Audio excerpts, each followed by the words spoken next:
Hi, this is Maria Olson. You may know me from Trophy Heads or Starry Eyes and maybe Paranormal Activity 3. And I want to welcome you to Anthony T's Horror Show because it's an awesome show. Hi, my name is Jessica Cameron, and you're listening to Anthony T's Horror Show. Hey, fellow horror fans. This is Troy Escamilla, the director of Party Night and Mrs. Claus, and you are listening to Anthony T's Horror Show. Enjoy.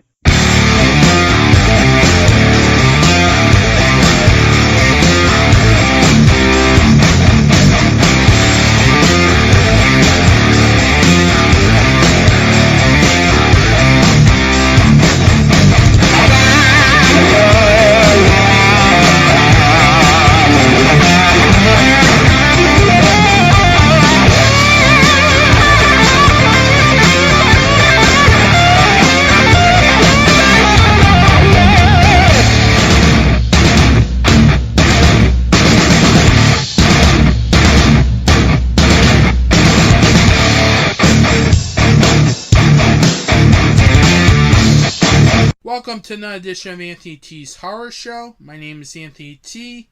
And in this edition, it's the ScareCon preview show, as I will be having two guests that will be at ScareCon New England. The first guest is promoter J.V. Johnson. He will stop by to talk about this year's convention.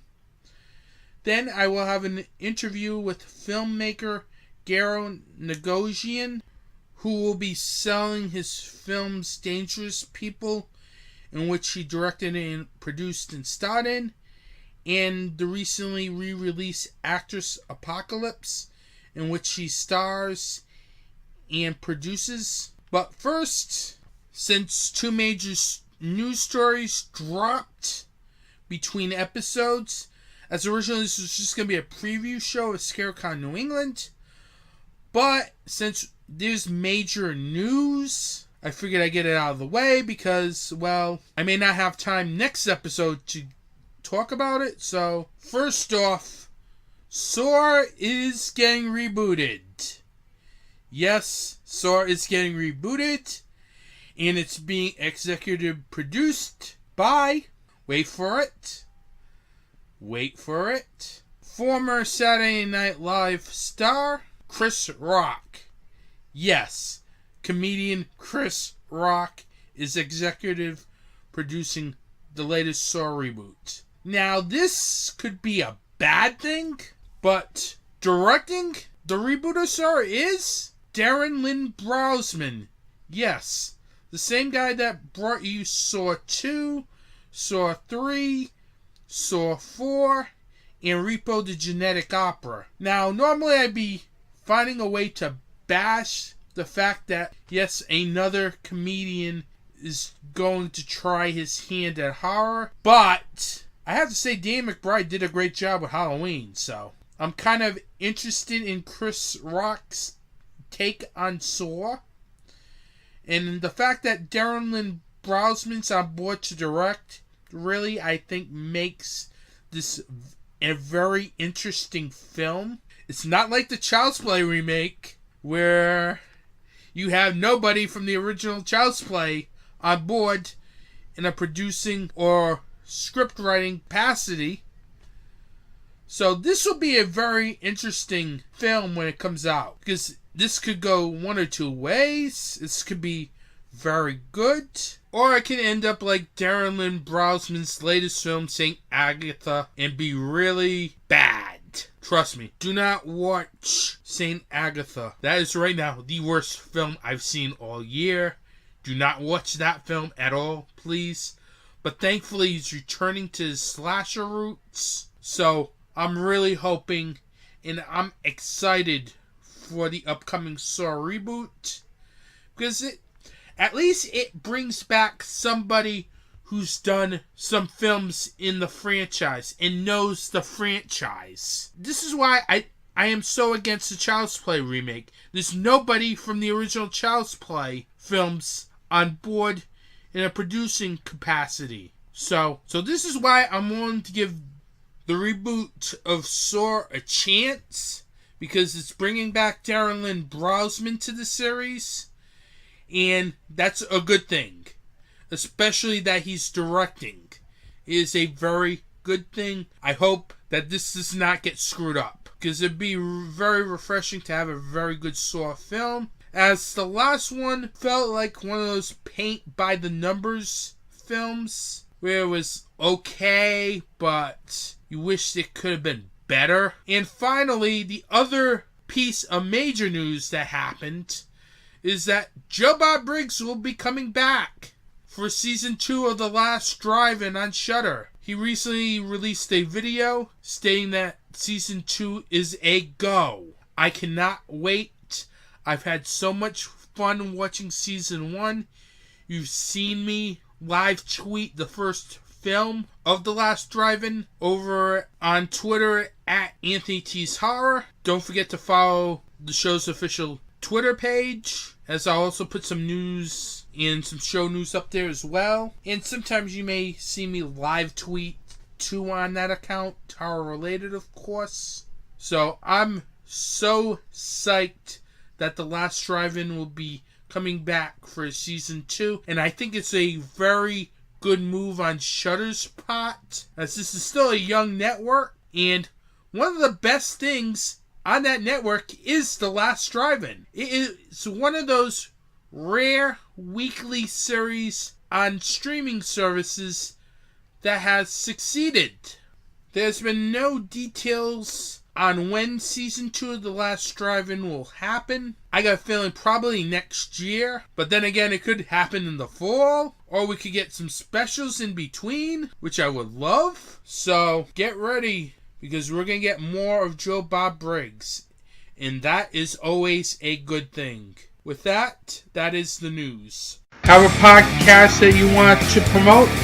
Well, if you're interested in swapping commercials, you can promote your show here on Anthony T's Horror Show, and in return I will promote your commercial on my show as well. For more information, contact me at anthonytshorrorshow@gmail.com. Hey guys, this is Steve and Christina. I'm the founder, owner, creator, and host of Super Retro Throwback Reviews.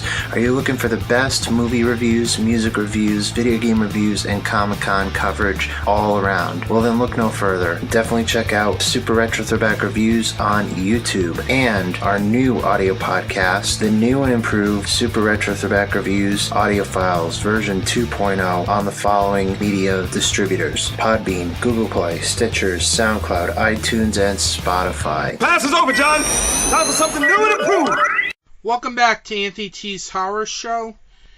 I'm here with Scaricon promoter J.V. Johnson, as we're going to talk about the upcoming Scaricon New England convention, which takes place June 7th through the 9th in Framingham, Massachusetts at the Sheraton Hotel and Conference Center. How are you doing today, J.V.? I'm doing great. Thanks for having me on the show. You're welcome. What made you want to promote a convention such as Scaricon and Scaricon New England? Well, it started, I would say, about 15 years ago. I started attending some shows myself. I actually, prior to that, didn't even know these things existed. But I got involved with the TV show Ghost Hunters, and I started traveling with the cast of Ghost Hunters to attend some of these shows, and I realized how much fun they were. And not only fun, but they were a place I could go and actually connect with a lot of people who didn't think I was crazy for loving horror films. And if you're like me, you know, your family probably doesn't share the same passion, and many of your friends don't. So you kind of seek out people that actually love the same things you do. And I found them at these conventions. And at the time, 9 years ago, I decided I should give this a try. Now, I owned a bunch of radio stations in Syracuse, New York, and I thought, I've got the marketing muscle to make this happen. I've got the business savvy to manage it. Let's give it a shot. And the first one was successful right out of the blocks, and 9 years later, here we are with 2 shows, still loving every minute of it. Now, what drew you to the horror genre? that you love so much that you decide to put on the shows for the fans? I'm going to have to say my mother did, only because when I was a little kid, now I was afraid of everything as a little kid, and I'm not even sure why, but I had trouble going to sleep at night every night. Mother had to leave the light on for me, that kind of thing. And she I don't know why she did this, but she let me watch the original 1931 Bela Lugosi Dracula film on television. I don't remember what it was on or why it was on, but this was back when, we had 13 channels on the TV, and it was probably a black and white TV at that, early 70s. And she let me watch this thing, and I didn't sleep for 3 weeks, but I was hooked and fascinated by it at the same time. So I started looking for other horror films, and I was a big fan of the classics in the beginning, with Frankenstein and Dracula and the Wolfman, and then into the 1950s with the sci-fi stuff, the beginning and the end with the giant grasshoppers, or them with the giant ants, or Godzilla even, and from there, we got into the 70s, and I fell in love with Halloween, and then Friday the 13th, and then Nightmare on Elm Street, and it just snowballs from there.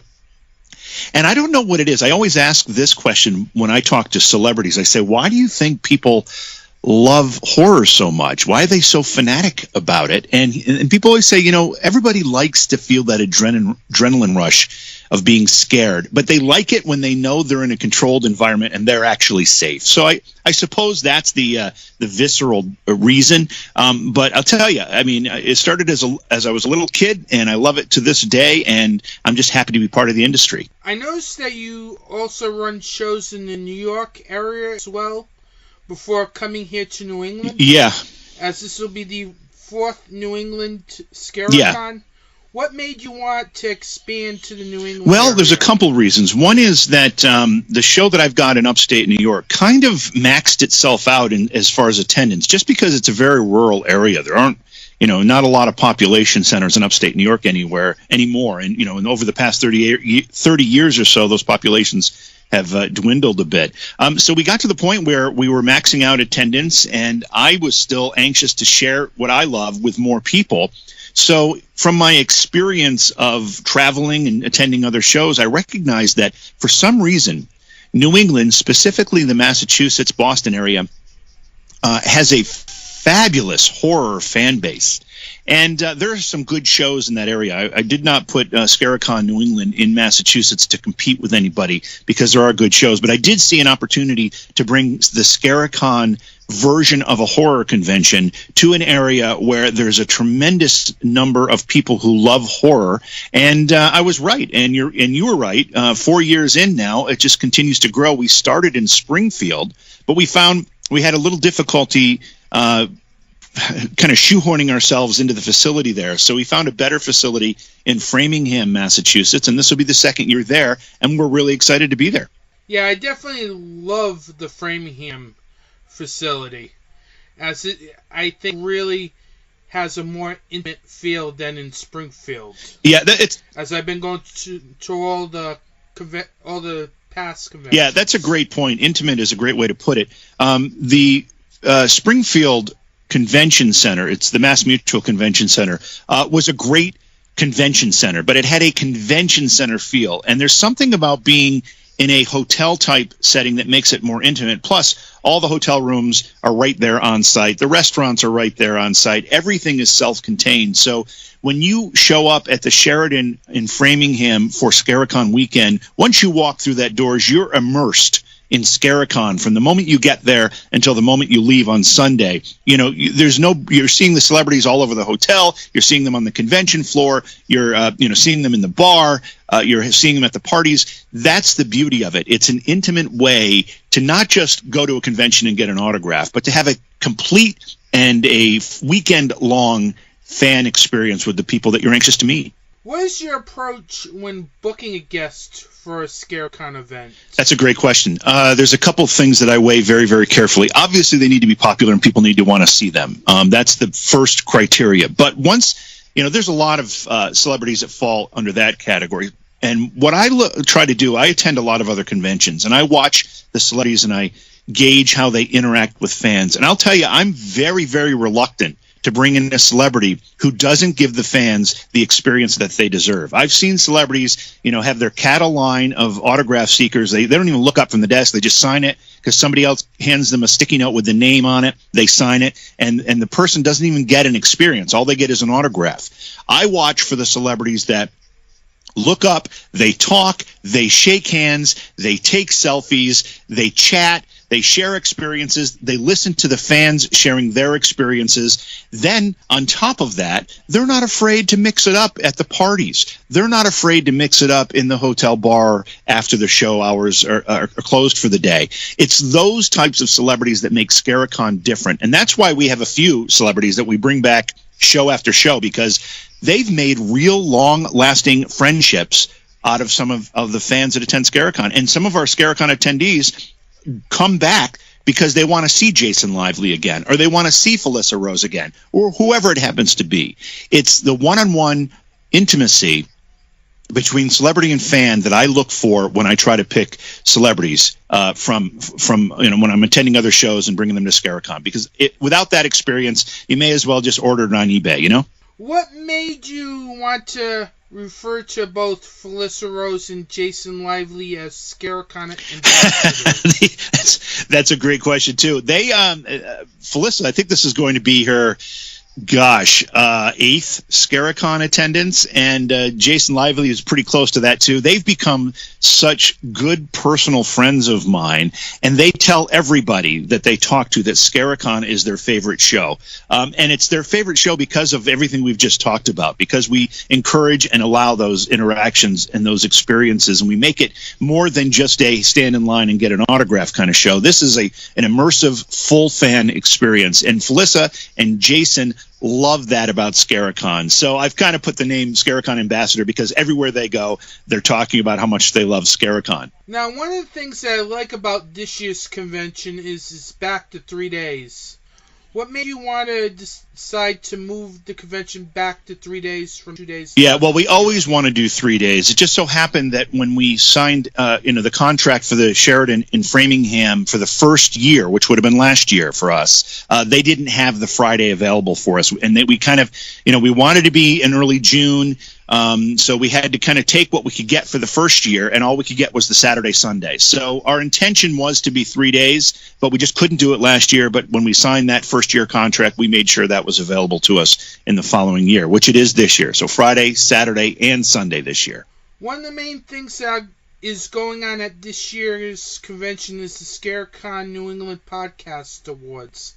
How did the idea come about? Well, I, by profession, am a broadcaster. I started in radio when I was 16 years old as a part-time weekend automation operator at a local radio station. I quickly moved into filling in on-air shifts, and I became a full-time disc jockey all through the rest of my high school, and through college I was full-time. And when I graduated college, I decided I wanted to own radio stations. So I set out, I did a couple of things to earn money and start saving, and I ended up buying radio stations. I owned 25 radio stations by 2004. I sold my company, I retired, and that's when I got involved with the TV show Ghost Hunter. So by trade, I am a broadcaster.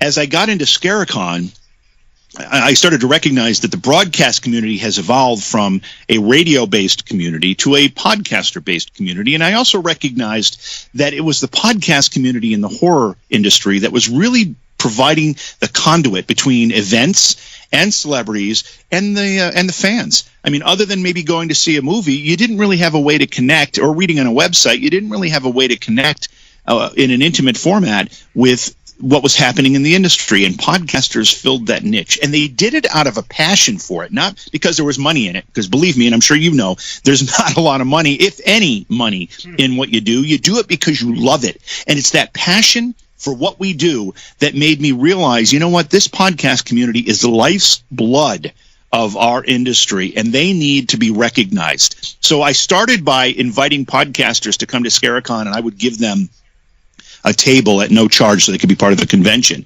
And then my goal was, when I started that, to introduce some form of awards. And this will be our first annual Scaricon Horror Podcaster Awards, and we've got, I think, 6 categories, and we're going to be handing out awards, and this thing is going to grow. It's going to get bigger, and the podcast community will be recognized by Scaricon because I believe it's that important. Now let's go over the lineup for this year's Scaricon.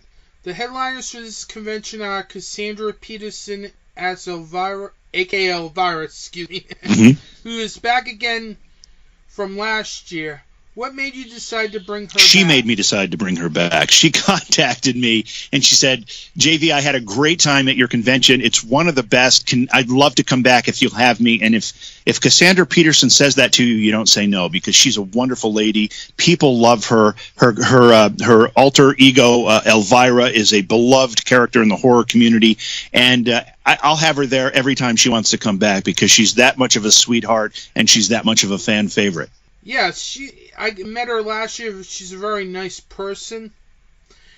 And I also, before I get to the next headliner, I just want to let everyone know that Elvira's going to be at the convention Friday and Saturday. Yeah, that's a good point. She had originally scheduled Saturday and Sunday, and a couple weeks ago she informed me she needed to change that. So she'll be there for Friday and Saturday, yes. What also made you decide to also bring Billy Zane as the other co-headliner? Well, Billy is a versatile actor. He has done so much work. I loved him in Demon Knight, which of course is a Tales from the Crypt film. I loved him in that. I loved him as the Phantom. But my favorite thriller / horror of his was Dead Calm. I just really adore that movie. Plus, he was in one of the most successful films of all time, being Titanic. He did a great job in that role. He's just a chameleon when it comes to being an actor. He can play almost any role. He can do almost anything. And he's got quite a diverse fan base. And when I was looking at headliners, his name came up, and I was chatting with him, and I thought, you know what, he's got the right attitude, the right personality. He'll make a really good fit in our upcoming Scaricon New England show, and we worked it out, and he's going to be there. I'm excited about it. Now, one of the major announcements that you made that was jaw-dropping was the fact that the major theme at this year's Scaricon New England is the 40th anniversary of Phantasm, as you're going to bring Don Coscarelli, Reggie Bannister, A. Michael Baldwin, Bill Thornberry, Kat Lester, and Gigi Bannister there. What made you want to have Phantasm as the focus of this year's convention, and what are your thoughts? Well, I'll tell you, when you asked me what made me like horror, and I listed the early films I had seen, I failed to mention Phantasm in that list. That film came out in 1979. I didn't see it at the theaters the first time. I saw it on television in the early 80s, and I was a kid, and it grabbed me. I'm not sure why it grabbed me. Maybe it grabbed me because the main character, Michael Baldwin's character, was a kid himself, about the same age I was at the time. And he was doing things that I felt like I would do if I was in the same circumstance. If I had a creepy funeral home next to me that I saw weird things going on, I'd want to see what the heck was happening, and I'd try to get in there and see it. So he was doing all those things. I felt like that was kind of how I would handle it, and I just fell in love with the film. But the neat thing about Phantasm is that as I got older, I could watch it again, and I would see a different angle to it. I would find, I mean, if I had at the age of 30 watched the film, I wouldn't be scared about the same things that I was scared of when I was 12 and watched the film. It just grew with me as I grew. That's what makes a really, really good horror film in particular. So when I realized it was the 40th anniversary of that classic, I immediately reached out to Don Coscarelli, the writer-director, and I said, hey, can we pull together a 40th anniversary reunion? He said, I think we can. He checked with everybody. Obviously, the only one we're missing is Angus Scrimm, who passed away a couple of years ago, sadly. He was in his 90s at the time. But everybody else was available.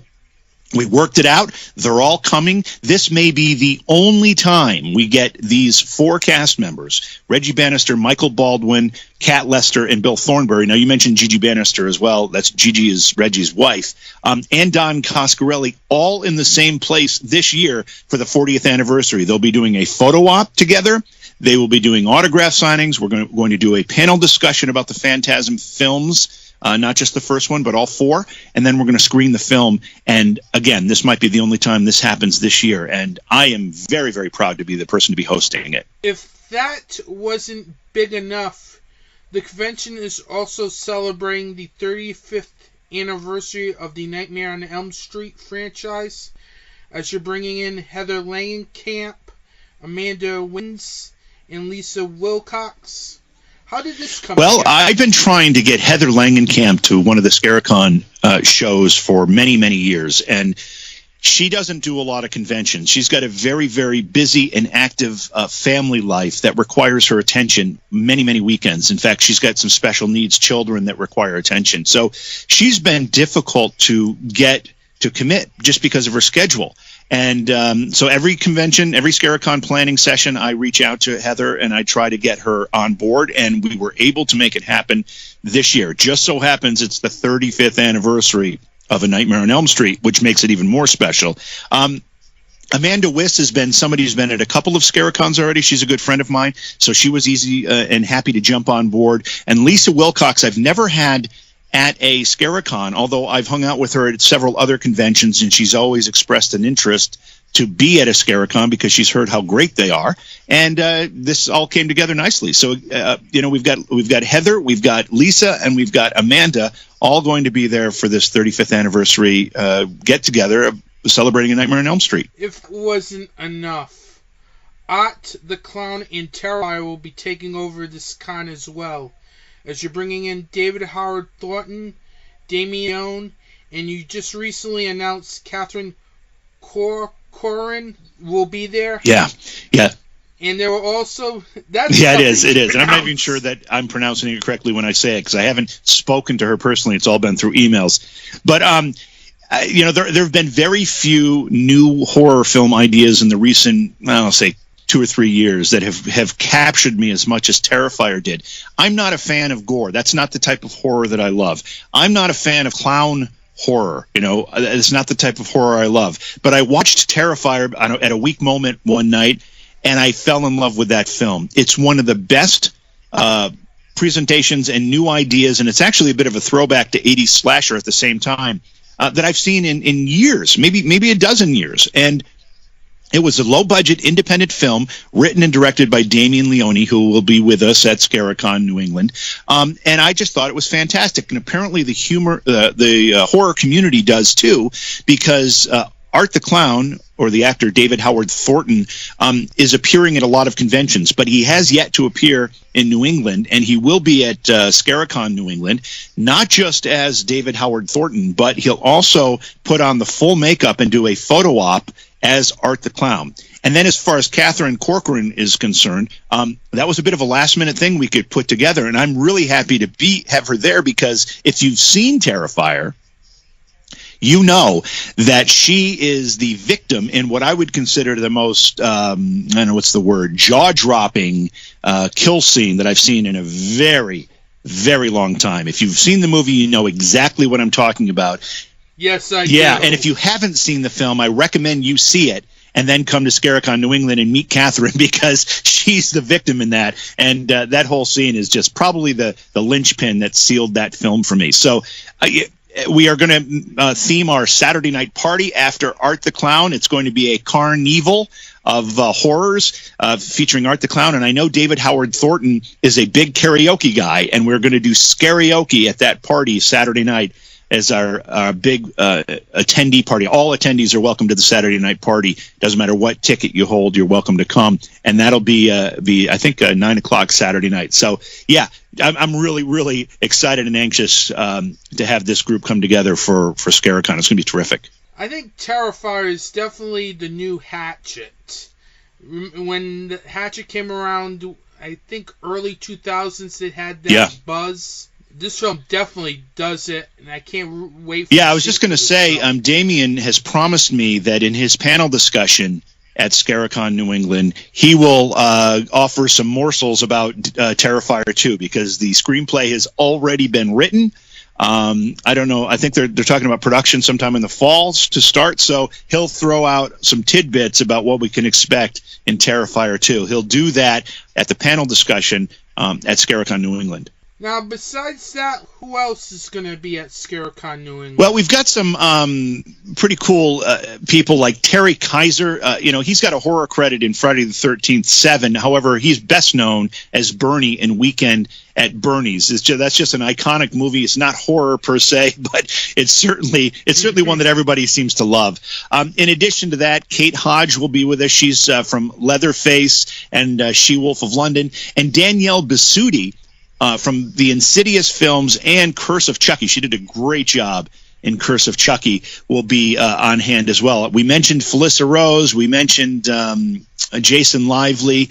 And that kind of wraps it up, although there's a couple other people that may end up showing up that I've been talking with the last few days that will be really, really cool last-minute additions. But we've got a pretty solid lineup. In fact, this is probably one of the most exciting lineups for me personally that Scarecon has ever had. Yeah, out of all the 4 years that I've been going, this is probably the best lineup that you've put together. Yeah, and it's never easy. Every year, it's every show, it's difficult because there's so many things going on in between production schedules and other shows and travel schedule, whatever. These efforts are difficult, and this one just seemed to click. Everything came together perfectly, and I am not only anxious to be there as a fan, but I'm anxious to be there as the promoter of Scarecon because I know all the fans are going to love it, and I'll have a big smile on my face because they'll be having a good time. Now, what type of vendor can people expect along with the celebrities? The vendor list is very, very diverse. There are a lot of artists, a lot of authors. There are a lot of I guess we call it memorabilia type vendors. There are many unique, I don't know if I'd call them craft type vendors, but people that make their own horror related things based on characters that will be there. Anybody who's attended a horror convention knows that these are things that you don't find in stores. These are things that if you have any affinity toward horror or any of the films that we talk about, these are collectibles and items that you'll be able to get there that you won't be able to find anywhere else. And we've got I think we have one booth left because we had somebody that had to cancel. But beyond that, our vendor spots are filled. So there's going to be quite a variety of vendors there for people to check out. Where can people find tickets for this convention? It's the simplest way and the cheapest because the discounts are there is go to Scarecon.com. There are no dashes, hyphens, or anything. It's just Scarecon.com, or you could probably just Google New England Horror Convention. It'll probably come up. And just click on the admission tab, and that'll take you to the purchasing site, and all the prices are there. Not only the prices for the admission tickets, but also the photo ops as well. And they're discounted online right now. They won't be discounted much longer, and they will be available at the door, but they won't have an online discount at the door.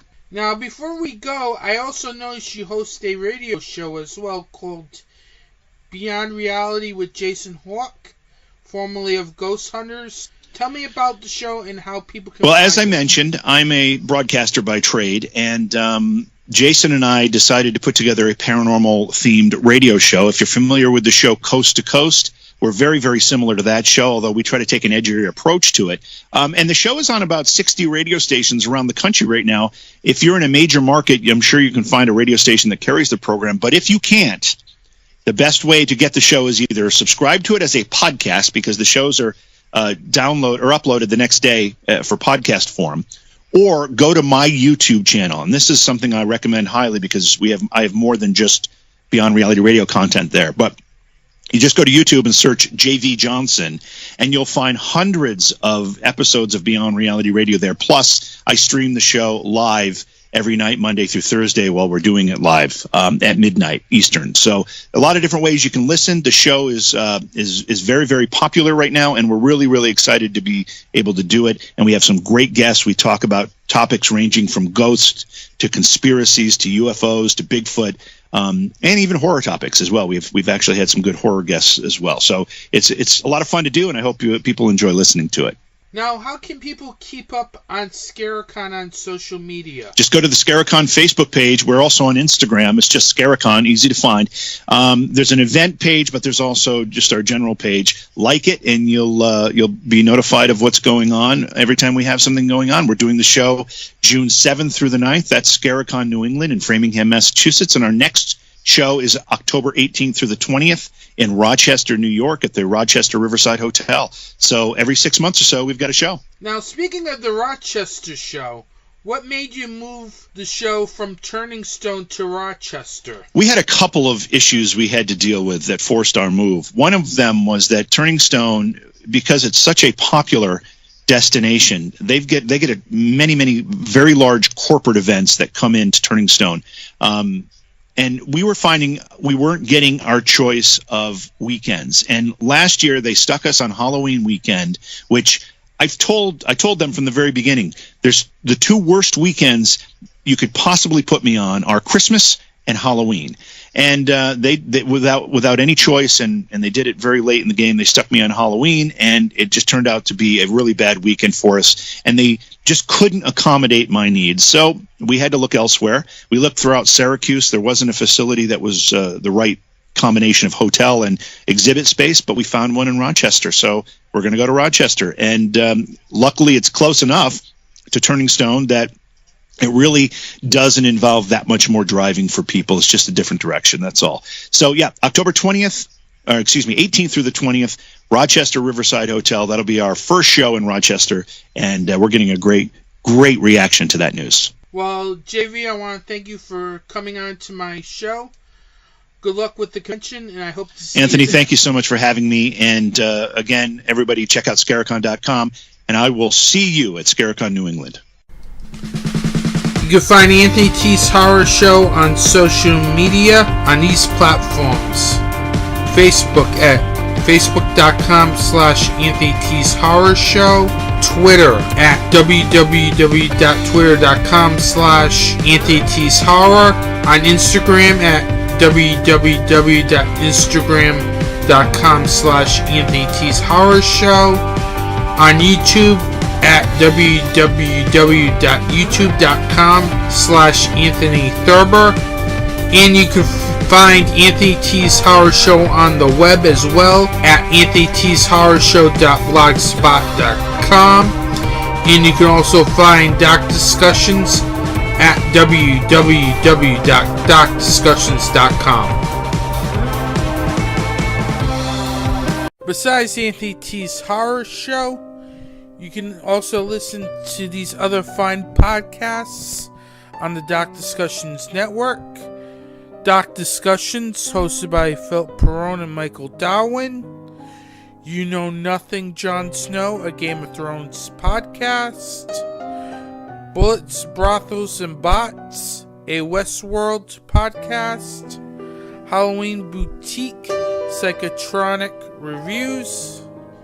And Searching for American Gods. You can find Dark Discussions on the web at www.darkdiscussions.com. And Dark Discussions is also available on iTunes, Stitcher, Google Play, and Spotify.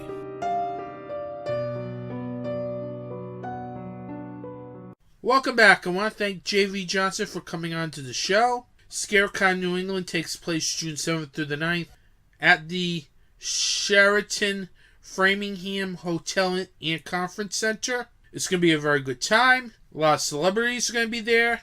A lot of podcasters are going to be there, including the gang at Dark Discussions podcast, my friends over at the Dorkening, Steven from Super Retro Throwback Reviews will also be there, and more, including me. And not as an attendee, but as one of the podcasters at the event. So what am I going to bring to Scarecon New England with me? Well, I'm going to bring buttons. I have stickers as well. We'll have some flyers. We'll have some business cards. And I will be producing a limited run of CDs. This will be called The Best of Anthony T's Horror Show. This will contain some of the best rants, in my opinion. And I will also have my favorite interview out of all the 21 episodes. I'm not going to tell you what interview is on the disc. You have to find out. But let's just say it's probably one of the most interesting interviews that I've done, and it's also, I think, one of my favorites. So I'm not telling you who the interview is. You have to get the CD to find out. I will have probably about 30 CDs. Once they're gone, they're gone. If I don't have any CDs, then I will put the best of Anthony T's Horror Show up for podcast in August, as I might be appearing somewhere else in August. It's not official yet. I'm not going to tell you what it is, so stay tuned to the space for more information if it happens.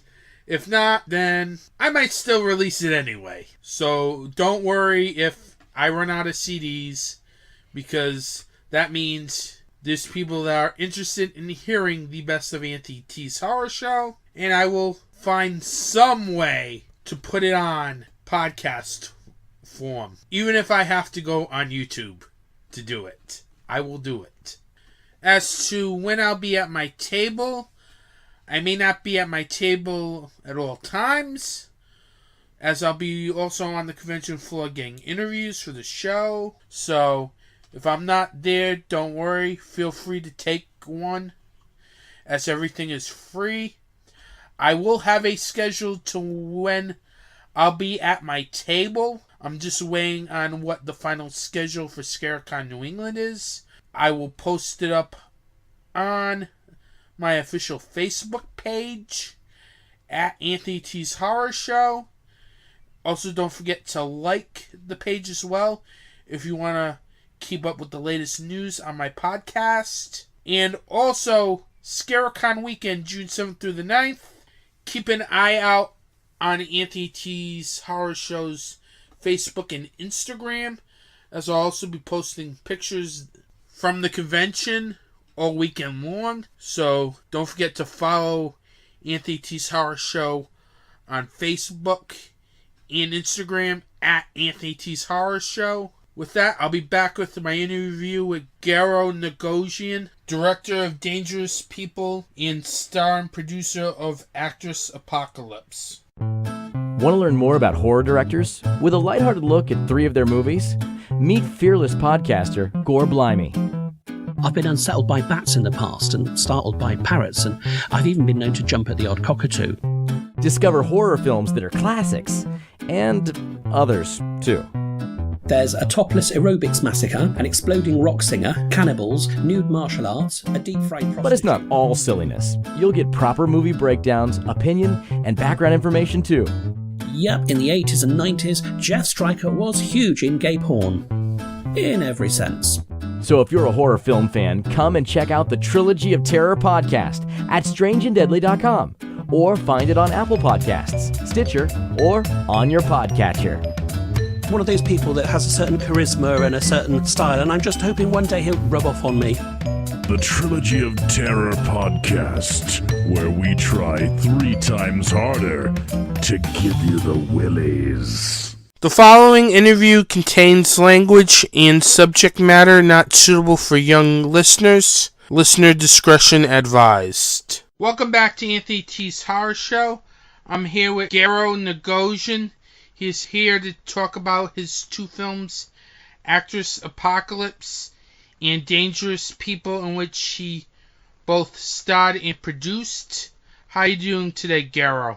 I'm doing great. What made you get into producing and acting? Well, I don't consider myself an actor. I act out of convenience because it's one less person you have to worry about when you're making a movie. And as a producer, I know I'm going to be there every day, and I won't stink up the set. So, it's one of those things where it's just convenience. If where you take one of the bigger jobs because, it's hard to wrangle a lot of people on a set, and if you have one less person to worry about, it's always for the best. So I just act out of convenience, and producing just kind of happened where I was working for a company called Crash Cinema, and I wanted us to start doing our own movies, producing our own movies. We were mostly releasing, like, old martial arts movies onto the DVD market at that point.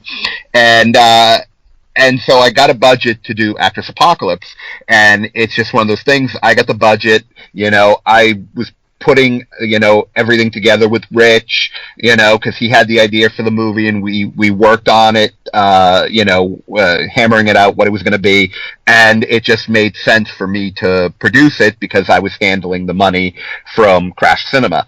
And then when it came to Dangerous People, it was another thing where it was like I brought in 2 other people to help me, Catherine Epstein and Marisha McCormick, and it was one of those things where we just produced it together. And it just when you're on this level of being independent, you have to kind of also be producing. At least that's how it comes to me. Do you know what I mean? It's just like I feel that I have to be there with getting my hands dirty. Now, you have 2 films that are tentatively playing at ScareCon New England, which takes place June 7th through the 9th in Framingham, Massachusetts. Let's first talk about the recently re-released film Actress Apocalypse, in which you produced and starred in. Tell me the film and your character. Well, the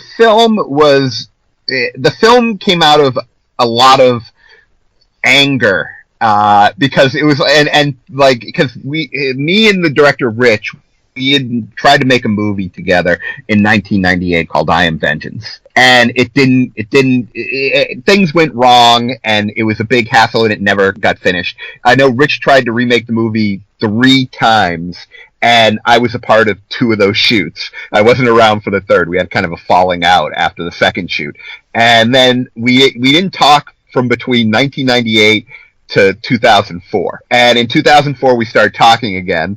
And almost immediately, he was like, let me show you something. He showed me this kind of pilot he had done for Actress Apocalypse, which was originally called The Lincoln Brothers, which had Greg playing the Vance Lincoln part and another actor playing the role I ended up playing. And he was like, the original actor didn't get what I was going for. He was kind of supposed to be the straight man, but he wanted to be the crazy dude like Greg was playing with Vance. I said, and I was doing an impression of this person that we knew from the 1998 shoot of I Am Vengeance, and it would always make Rich laugh. I'm like, why don't I do that character, and that will be the character we kind of, that plays off of Vance. And he was like, that's perfect. And then we kind of hammered out what it was going to be, and we kind of just shot it. We got the money from Crash Cinema, which was originally $3,500 to shoot the movie, but we went over budget to $5,000. We shot it, and it's basically about thinly veiled things about how we felt about the indie horror scene at the time, and trying to make movies and having people just piss you off by not showing up and stuff like that, and killing everything you had planned to shoot that day and all that. So it was like we took all of the stuff that we had kind of gone through and kind of put it into that movie. And then Rich is like a big fan of like 60s psychedelic movies, and so he kind of made the movie in the style of like 60s psychedelic movies, because originally Crash Cinema wanted something that was a little more like what Seduction Cinema was doing at the time, and we didn't want to do that because we felt that wasn't going to be a good movie. So when Rich showed me what he wanted to do editing-wise with the movie, he was kind of like, this is going to make it take longer for the movie to be made because it's going to take me longer to edit it. He goes, you're the people you have to go back and talk to the Crash Cinema people. So you make the decision. Do you like this? Do you want me to do this? And I'm like, yeah, fuck yeah, I want you to do that. That's what you're doing is going to make the movie stick out. And there's no other movies being edited like the way you're editing. It's subliminals upon subliminals upon subliminals. It's just fantastic. And when he showed me what he wanted to do, I'm just like, fuck yeah, do that. And I remember when we brought the film to Crash Cinema, they were like, you guys made a good movie. Don't ever let it happen again. So we knew we did good with Actress Apocalypse, and it actually went on, and it was on Netflix streaming for about 5 years. I think it came off around 2012, but it was on there for about years, I think. Was it 5 years? Maybe 2012, 2013. I don't know. I know they signed a contract with our distributor who Crash's distributor at the time, but it was on Netflix streaming for a while. So I mean, it was out there, but people kind of forgot about it. So now it's time to remind people about the movie, because I think and the movie is very politically incorrect, and I think the movie's kind of needed at this time right now. What was the screenwriting process like with Richard Anaski? The screenwriting process was easy, because basically all we did was talk about stuff and talk about like ideas, and then he went off and had to do all the writing, which was great for me, because I didn't have to do all the writing. Like, basically, the movie was never done like a regular screenplay. Like, he had scenes, he had it all in notebooks, the movie. And basically, I was not allowed to look at the notebooks. I would just throw ideas in there and stuff like that, and he would take whatever ideas he liked and all that. And he would kind of put it all together, because the movie was, part scripted, part improvised. And a lot of the stuff he would hide from me because he wanted to surprise me within the scene. So he would give Jay and Greg lines to throw at me to kind of get me off balance and stuff like that, or the character off balance. And it was fun. It was fun to do that, So he kind of so basically we kind of worked on the structure and worked on certain things, but when it came down to the final version of what the screenplay was, that was Rich, and some of that stuff was hidden from me because it worked.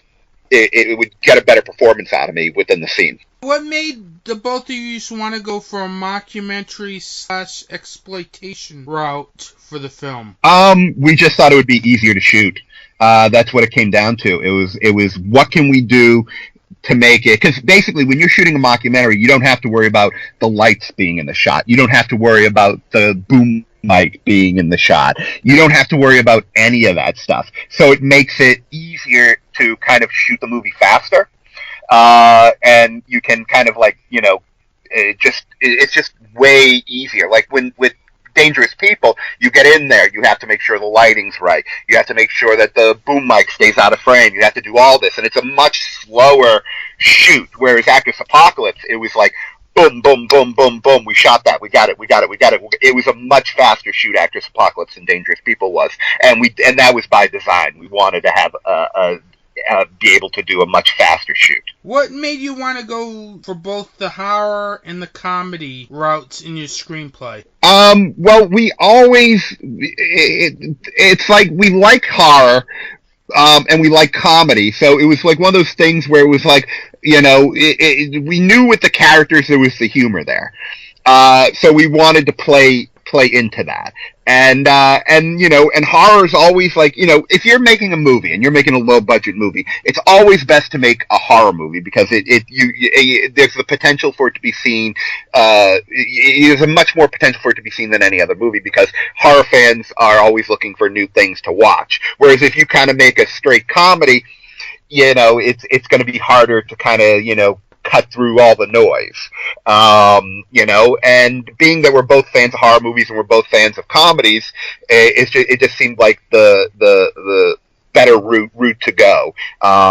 It's like, Dangerous People and Actress Apocalypse both have a good amount of humor in them, but they're also dark too. They're not they're not happy movies, and I think I think that's kind of what we like doing, is mixing the dark with the light. Now, one of my favorite parts of Actress Apocalypse was these director summit scenes. What was it like filming those scenes? Okay. Because that must have been crazy as what was on screen. Okay, the director summits actually are based on reality. When we were shooting I Am Vengeance back in 98, we would actually sit down on a couch and talk about the day's shoot. We would set up a camera and talk about the day's shoots. So basically that was kind of, the director summits were inspired by that. So, and it basically was, because I know that was Rich's idea. He wanted the director summits. And it was just, basically it was like, okay, he would just throw ideas out, and then we would just go with them. And it definitely got crazy, you know, because basically it would get to the point where we would just keep pushing each other until one of us started laughing. And it happened a lot. We would always kind of be pushing the outrageousness and trying to make each other laugh. And I think it worked out the best, because it's one of those things where we talked about if we ever did a sequel, we would have to bring back the director's summits, but we never got around to doing a sequel. But we always thought that was definitely a high point with the director's summits, because it's also funny that after someone gets murdered, the thing you have to do is go in front of a camera and talk about it. You know, it's the kind of outrageousness of it is very funny. Yeah, that I think really added to the outrageousness of the film. Yeah, we like to try to be as outrageous as possible, and we thought that kind of that really pushed the outrageousness of it, and it also shows like how self-centered the characters are. Like they're all very self-centered characters, and that's it. I mean, there's so much narcissism in the movie from all the characters. So 3 leads, Vance, David, and the Golden Terror. They're very narcissistic, but that's what makes them so funny. Now, how did you come up with that accent for your character? As that is also one of the most funny things about this film as well. Yeah, that was basically me doing an impression of a person that we knew from '98 from the I Am Vengeance set. Like he would always come out and try to be like he was like. There was one day we were shooting like the scene that was kind of supposed to be in like an orgy scene in I Am Vengeance, and basically we have the girls on the set. They're all strippers and stuff like that. Dave, because the guy's name was Dave. Dave comes out in like a 3-piece suit. That's why I wear a 3-piece suit in the movie, because he came out that day in a 3-piece suit and started going, "Girls, let me tell you about this whole set. I just want to let you know that we're 100% professional. This is going to be one of the most professional sets you've ever been on. We take everything very seriously here." I remember me and Rich are just looking at each other like, what is this? What is this guy doing? We're like, these are girls who are like probably have, just snorted some cocaine and are just looking to have some fun because it's something weird and fun to do. And he's making it seem like, oh yeah, this is an important professional thing. And it was just making us laugh. And it was one of those things where, that we had to take that character, that person he was being that night, and make that a character in the movie, and that's where it all came from, because it was like because he had the super serious voice, and that's what I was emulating in the movie. Now, what was the favorite scene that you shot for Actors Apocalypse? I gotta tell you, and I'm picking stuff that I'm not even in. I love the stuff between Vance and the Golden Terror. I loved their stuff together, because you have Vance, who is like one of the most homophobic people in the world, and the Golden Terror, who's one of the gayest individuals ever. And for some reason, they're like the best of friends. And it's like Vance is totally unaware that the Golden Terror's gay. And it's just, to me, their interactions just would always crack me up. I remember when we were shooting them, when Vance is writing his gay zombie film, and the Terror's just there over his shoulder with the boom mic being turned on by everything he's writing. I remember I was behind the camera with Rich, and basically it was just like all of us, because I think Rich's wife was there too that night. We were all just kind of like holding our mouths because we were laughing, and we didn't want to ruin the shot. We were just anything with them two. I loved, and them two, I could watch a whole movie of them two. Yeah, too bad there wasn't a sequel for this film. That would have been interesting to see those two characters. Yeah, no, go right ahead. Oh yeah, I was when we were doing the edit. When Rich was doing the edit of the movie, I was always pushing for more Vance and Golden Terror stuff, because I was so entertained by it. Was there any difficult scenes or moments that you encountered while filming Actress Apocalypse? I'll tell you, it was nothing like. I'd say the most difficult scene we shot. Do you know the scene early in the movie where we have the actress in the shed and she's being very difficult, about, and being like calling us bitch cunts and stuff like that. That whole scene, that scene was very difficult to shoot, and it was because we shot that scene in August in Florida. It was about 95 degrees out that day. It was sweaty and humid, and we were in a shed that had no ventilation in it. I'm wearing a 3-piece suit and a wig, and by the end of the shoot, I was my whole body was like drenched, and like I could barely like move. Like I was like it was terrible. It was like we were all like sweating and just uncomfortable. In fact, when you walked out of the shed, it felt cool, and it was 95 degrees and humid, and it felt cool because the shed was like baking us. Because if it was 95 outside, it was like 125 in the shed. That was the most difficult scene that was shot. Another thing that I liked about that film was the film was shot as it had a grungy and trippy look to it. What kind of cameras were used to shoot this film, as it helped gave the film its 90s shot on video feel? Yeah, it was shot with a Panasonic. It was the first mini DV camera that had frames on it. That shot kind of gave it like a film look, It was the first one. It came out around 1997, 1998. That camera, I can't remember what the camera was, but then Rich got a fisheye lens made for the camera. So basically, a lot of the film was shot with fisheye to give it that 60s look. And then basically, it was just Rich would go into the settings and get it looking like the way he wanted, and he would, further manipulate it in the editing. And a lot of it was like lighting. He had like a ton of different colored gels that we would put over the lights to give, different, lighting looks and stuff like that. So it was definitely, a very unique look. Like, you can't tell me any other movie looks like Actress Apocalypse. I mean, Rich designed the movie to look a very certain way, and I've never seen another movie look like it. Now, the film also has a very cool soundtrack from a band called Space Probe Taurus. Mm-hmm. How did you find this band? Rich was friends with the lead singer Ola, and he said, and basically he had like a bunch of demos that Space Probe Taurus done, and it did. And he said to them, "Can I use some of the demos to put into Actress Apocalypse?" And they were like, "Yeah, go ahead, use as many of the demos as you want." And I think he used almost every single demo song they had and put it into the movie. So when we were putting it out, we were like, the music is such a, big part of the movie.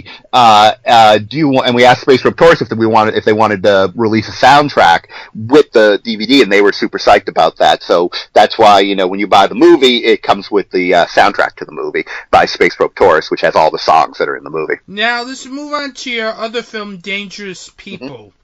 Tell me about that film. Well, that film was a movie I wrote, I think, in 2007, 2008, and then I kind of put into a draw. And then what happened was I got money to make another movie, and I was going to make another movie. Actually, we were going to make the money we had went to start at one movie, which is a movie I'm working on right now, because Rich was originally going to direct this movie, and then he decided he didn't want to do it, so I'm now rewriting the script, and I'm hoping that will be my next movie. But I'm not ready to talk about that right now. Then I went to another movie, which was called Hollywood She-Wolf, which is a movie that we tried to make after Actress Apocalypse for Crash Cinema. That was more like a seduction cinema movie, but the Crash Cinema kind of went out of business during the production of Hollywood She-Wolf, so it was never finished, which is good because the version that's out that was being made sucked. And it wouldn't have been a good movie, so I'm happy to have been able to bury that. So then I went back to the script and I completely rewrote it, and that was going to be the next movie we were going to make with me directing, but then I kind of got cold feet on the script, and I was like, I don't think I want to make this movie. And Rich was like, why don't you go back to Dangerous People? He goes, I always liked Dangerous People. Why don't you go look at it? And I go, but it's a period piece. It's very hard to do a period piece on a tiny budget. And he was like, I think you can pull it off. So I went back, I read it again, and I'm like, I need to rewrite but I think maybe I can make it. So I went in, and for a few months I went in, I rewrote it,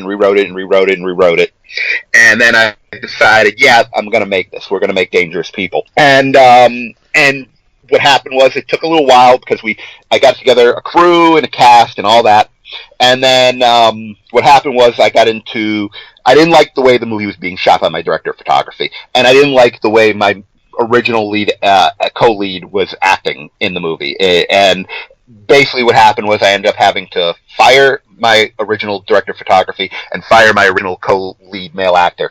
And we were about 80% finished with the movie. So I had to get a new director of photography, which was Wheat, who was great. And then I got brought in Vincent Stalba, who was great. And we kind of took a couple of months off to kind of, get everything back on track. And then we started shooting again and got the movie the way it was supposed to be done. That one was way more difficult to make than Actors Apocalypse. And it took a very much longer for it to come out than Actors Apocalypse. Actors Apocalypse, we conceived that in July of 2004, June of 2004, and it was in stores in May of 2005. So in less than a year, it was conceived and released. And Actors Apocalypse, Dangerous People took way longer. It took me years to edit it. So it was it was definitely took way more time.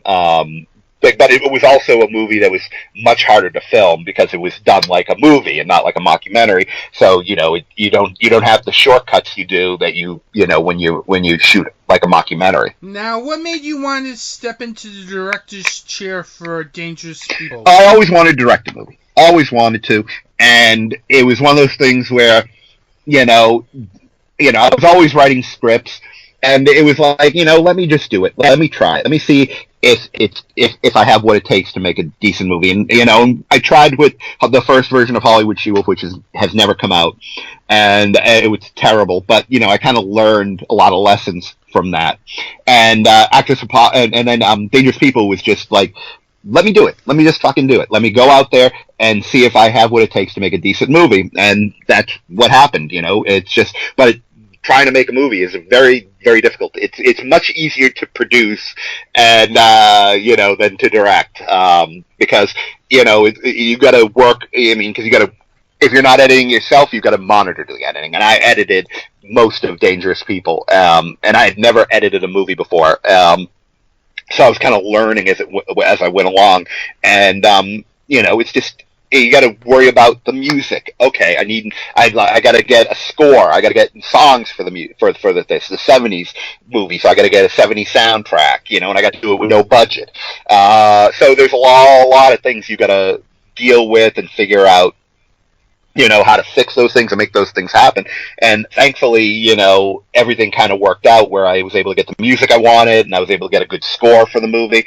But it's definitely a lot of work, making a movie, especially when it's independent and a lot of it rests on your shoulders, especially in post-production. Like post-production, it was mostly me, like I had my director of photography, he came in, he edited a couple of scenes and he helped smooth my initial edit out, but I did most of the editing because I didn't really have money left over to hire him to do the full edit. So I had enough to where I could get him to edit a couple of scenes and to help me smooth over everything once I had finished my edit. So it's definitely it's a lot of work. If you're going to go and make a movie, you expect to do more work than you've ever done in your entire life.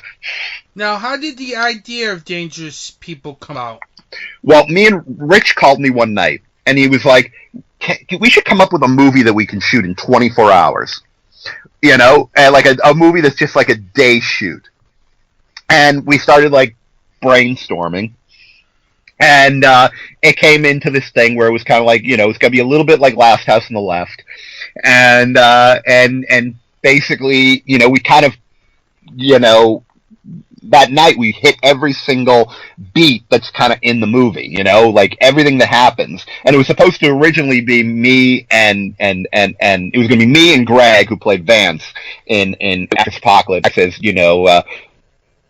as Zeus and Zoltan, and then our plan was like, oh yeah, we can shoot this in a day. But then when we came up and mapped out the whole movie that night, I said to Rich, who's going to write this? And he said, you are. And so it was up to me to write it. So I wrote it. I think I wrote it in like a month. And then basically I sent it to Rich. Rich was like, this is good. But, it kind of expanded outside of the original concept of shooting a movie in a day. Like a lot of I was originally writing it all to take place in like a bar and then in a hotel room. That was the original concept. 2 locations, bar, hotel room, that's it. But you got to realize that when you're shooting only in 2 locations, it can get incredibly drab and boring for the viewer. And so you have like these scenes of my character just having these long fucking monologues of just, we did this, blah, blah, blah, we did that, blah, blah, blah, blah, blah, blah, blah. And you realize it's going to be so goddamn boring because it's going to be like shooting a play, as a movie. I said, this isn't going to work as a movie, and that's where I decided that all the stuff I'm talking about in the flashbacks should actually be shot, as flashbacks. So it gets you out of the hotel room, or now it's an apartment. It gets you out of the apartment that they're in, and opens up the movie much more. And so basically once you decide to do that, it's a much bigger movie because you're not just 2 locations. Now you're a bunch of locations, and you got more people to hire as actors because you have to shoot people to be in those flashbacks. So the movie kept getting bigger and bigger because you don't want to make the movie uninteresting visually or, in other ways. And it got to the point where I'm like, I don't know how, we're going to shoot this. This is a 70s movie. I need a real budget for this. But then, I decided to go take the dive and make it a 70s period piece on a very low budget and somehow made it work. What was the budget for the film? It came in when all was said and done, it was a little under $20,000. Now, one of the main stars in the film is Angelina Lay. What made you want to cast her in one of the leads? Well, the movie takes place in the early 1970s, and Angelina, who's a Playboy model, has the body of like a 70s Playboy girl. So she had like the perfect body, and she could act and all that, and so it was one of those things where it was just like, Rich sent me pictures of her and stuff like that, and I was like, yeah, she's good. And so Rich contacted her, sent her the script. She loved the script, and then it was easy to get her.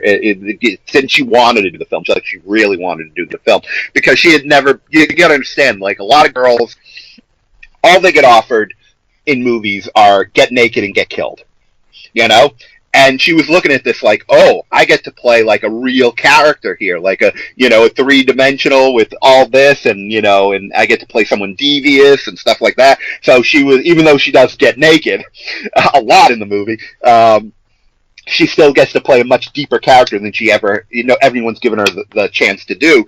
So she really, really wanted to do it. And even when we had the hiccup with the film, with having to reshoot it again, she was fully on board because she wanted the film to be the best it could be. I also noticed in the film's commentary that Angelina almost quit the production over a producer. Could you tell us what happened? Yeah, when I first started on the movie, I decided I needed someone to help me produce it. It's a 70s movie, period piece on a small budget. I couldn't do it all on my own. I needed help. So I brought in this guy to kind of help out, and he ended up being much bigger problem than he was a help because it seemed like everything I was doing was putting out fires that he started, and eventually everyone on the movie kind of got sick of him, and so we all kind of had a vote: do we fire him? And we were all like, yeah, we got to fire him. It's getting to be too much. We can't even imagine having him on set when we start shooting.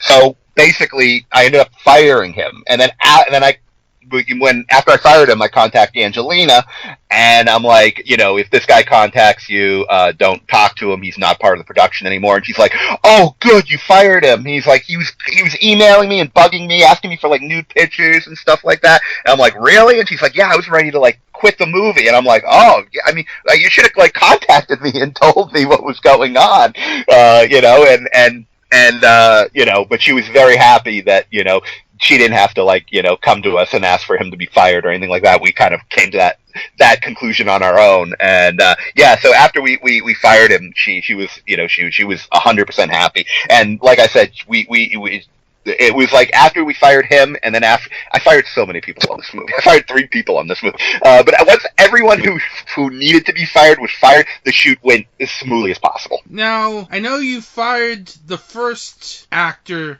Tell me, how did you finally sell Vincent Stolba? Well, Vincent, when I was getting ready to do the movie, what happened was I was living in the Tampa area in Florida at the time. So what I did was I kind of volunteered myself to help other people on short films or films they were doing and stuff like that, because I figured I could meet people to kind of meet some good people to bring in to help out on my movie. So I ended up helping out this filmmaker Robert Cray on a short movie he was making called Seeing Red, and Vince was the lead of the short Seeing Red. And I was like, oh, Vince would have been perfect for my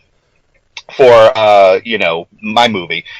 But unfortunately, I'd already cast the other actor, who I ended up firing. So, but I wanted to put Vince in the movie still. So he was tentatively going to go into the Jigaboo Jones role. So I had Vince in the Jigaboo Jones role. But then when everything kind of fell apart with the original lead actor, I just moved. I was like, called up Vince and I go, Vince, we're reshooting the movie.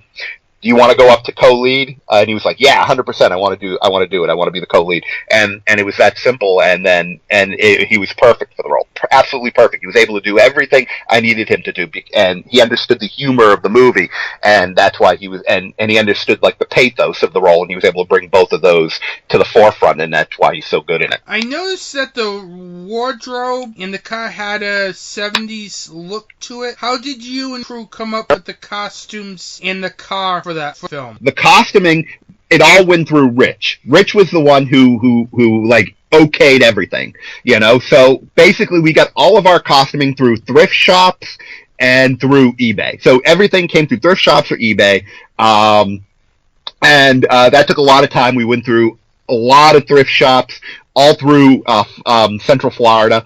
And anytime anything came up good on eBay that was in the size that we needed, we ended up buying. So that's how we got the costumes. The cars came through one of the executive producers on the film, Chris Pobjecki. He was friends with this guy, Craig Scarvelli, and Craig had a bunch of 70s cars, and he loaned them out to the movie.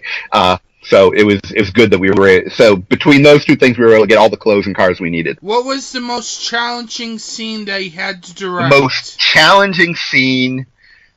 Oh, let's see. It was probably anything where I had a lot of dialogue, because I have a hard time memorizing dialogue.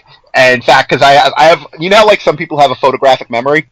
I don't have a photographic memory. I literally have to learn my dialogue right before we go into the scene.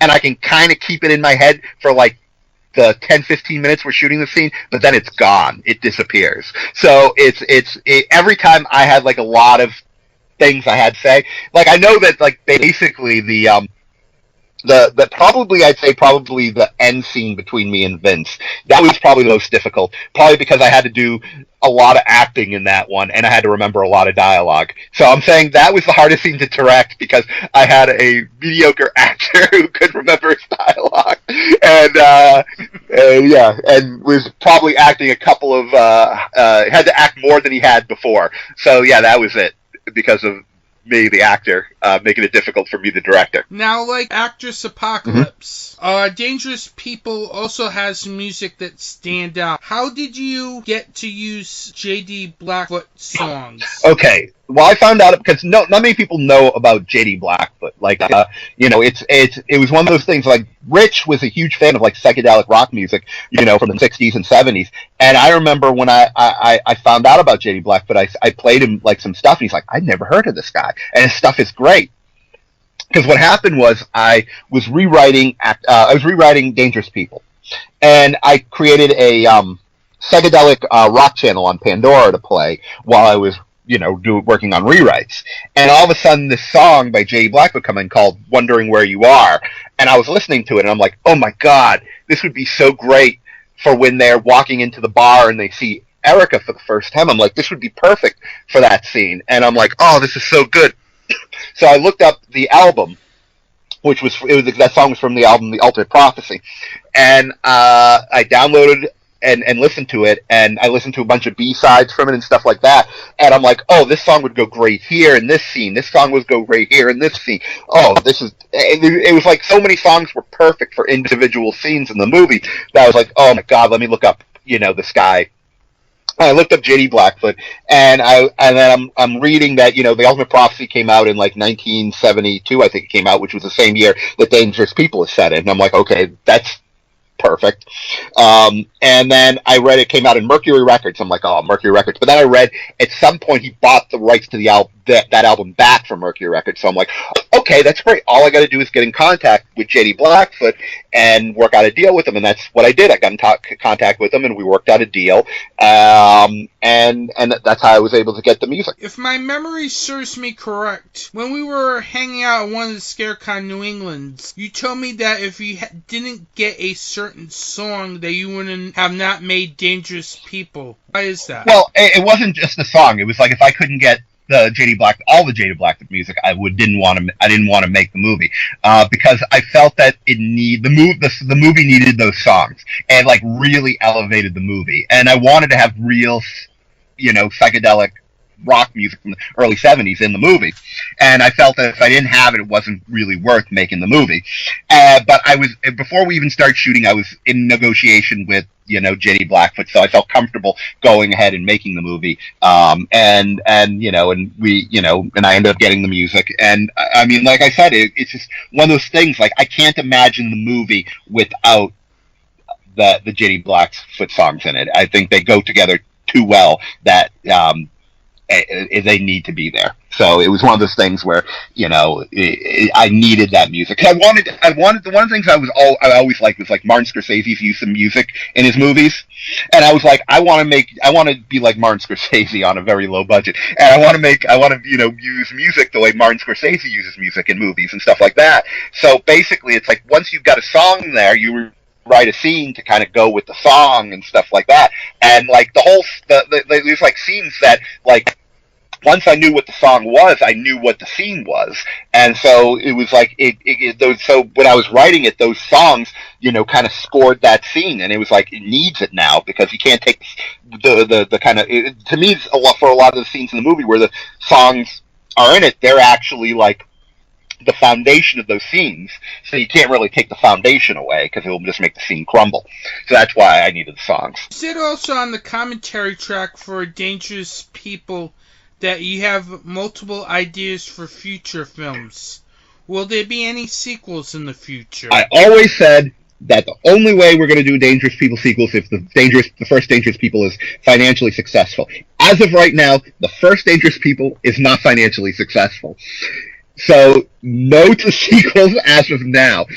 If Dangerous People becomes financially successful, then yes, I would definitely like to make the 3 other movies I have planned. But I always say that a movie should be made only if it has an audience for it. And as of right now, there is not an audience for more Dangerous People movies.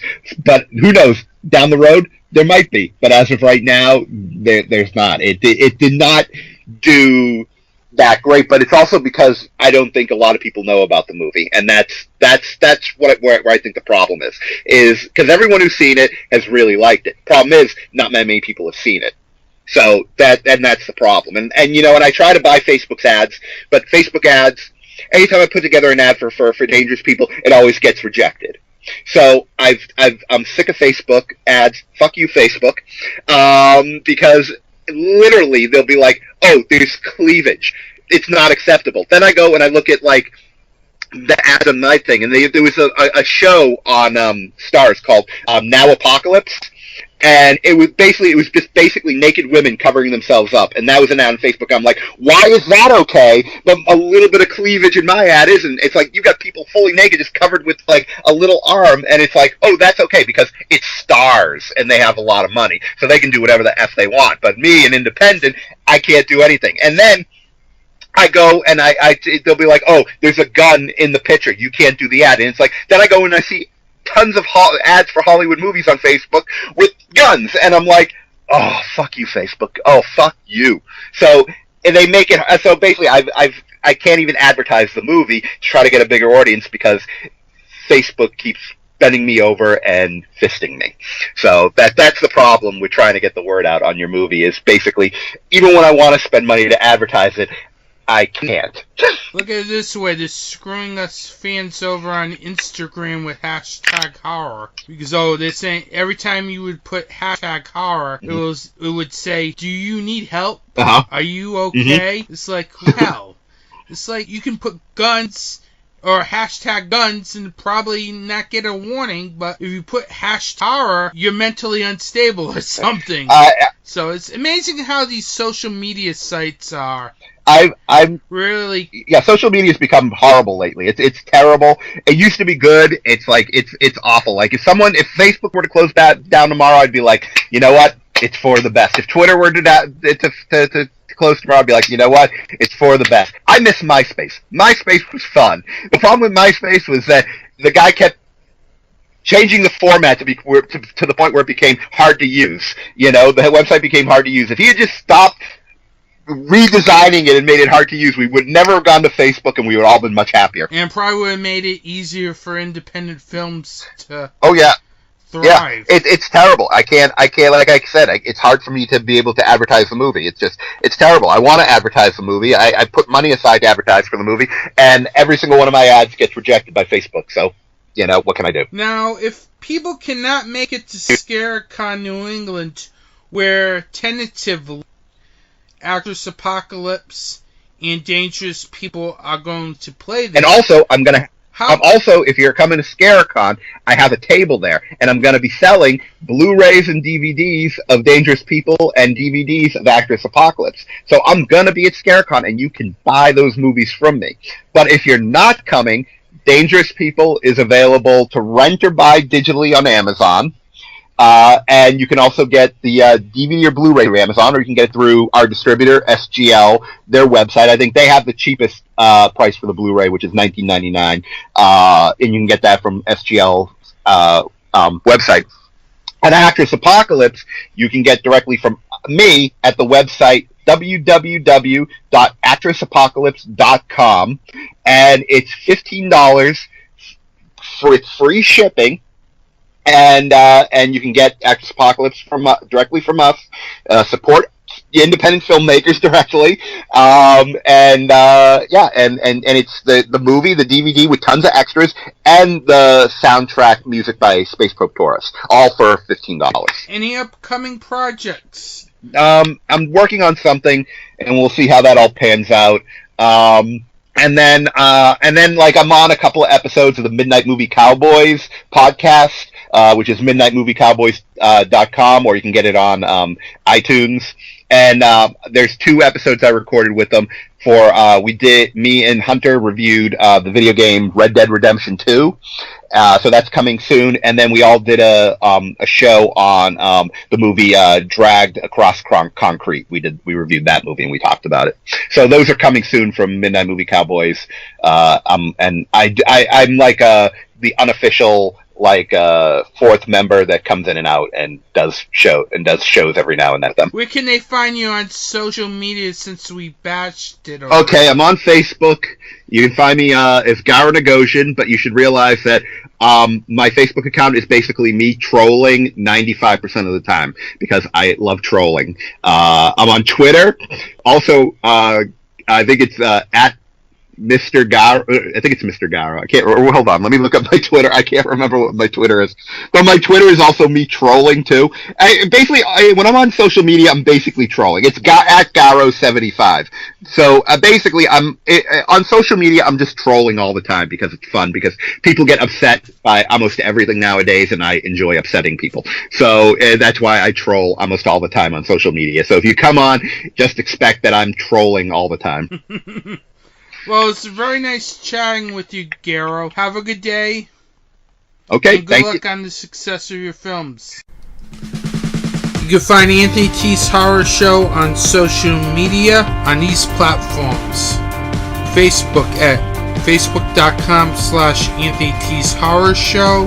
Twitter at www.twitter.com/Anthony T's Horror. On Instagram at www.instagram.com/Anthony T's Horror Show. On YouTube at www.youtube.com/Anthony Thurber. And you can find Anthony T's Horror Show on the web as well at anthonytshorrorshow.blogspot.com. And you can also find Dark Discussions at www.DarkDiscussions.comw.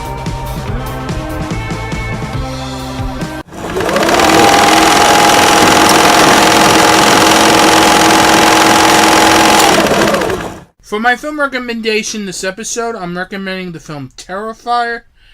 Now, this is one of those films that came out of nowhere, as this was released under the Dread label. Now, this film is really intense. It's really one of my favorite slasher films of the last 10 years. This film has the same kind of momentum that Hatchet had back in the early 2000s. When everybody was gravitating towards Adam Green's Hatchet. That was a really great film. But I really think that Terrifier is better than Hatchet. And one of the reasons why it's better than Hatchet, in my opinion, is the fact that this film has some crazy kill scenes. Now, Hatchet had some crazy kill scenes, but not to the magnitude that Terrifier does. The kill scenes are goes to a whole new level, including the film's most infamous scene, which I will not talk about on this show because I'm trying to keep it as family friendly as possible, but it's definitely one of the most gruesome scenes I've seen in the last 10-15 years. If you've seen the film, you know what I'm talking about. But the film also has a very good lead performance from David Howard Thornton as the villainous Art the Clown. He's a really good job with the way he creates his movements with the character and the way he does the facial expressions. It really gives a very dark and sinister feel to the character and is not something that is seen in many killer clown films. As let's face it, killer clown films are not my type of films. But this film effectively does the killer clown thing well, enough that it really grabbed my attention. Another thing that this film has that is very good is the way that director Damien Leone directs this film. Whether it's the way he handles the death scenes in the film, to how he directs David Howard Thornton, everything is done in a way that it really gives a very horrific feel to it. It is something that is not seen in most horror films these days, as most horror films tend to play it safe, but Terrifier does not play it safe, as this is probably one of the most glorious horror films I've seen in a long time, that I can say it really terrified me. Speaking of Terrifier, the film starred David Howard Thornton, actress Catherine Corhin, if I'm pronouncing it right, and Damon Leone will be at ScareCon New England June 7th through the 9th at the Sheraton Framingham Hotel and Conference Center. David Hawthorne will also be in the Art the Clown makeup for his photo op. And there will also be a Saturday Night Terrifier theme party, which I'll be at. I really cannot wait for this convention to happen. It's happening June 7th through the 9th in Framingham, Massachusetts. For more information, you can visit ScareCon's official website at Scarecon.com. With that wraps up my show. Have a good day. Remember, #horror is healthy and support indie horror.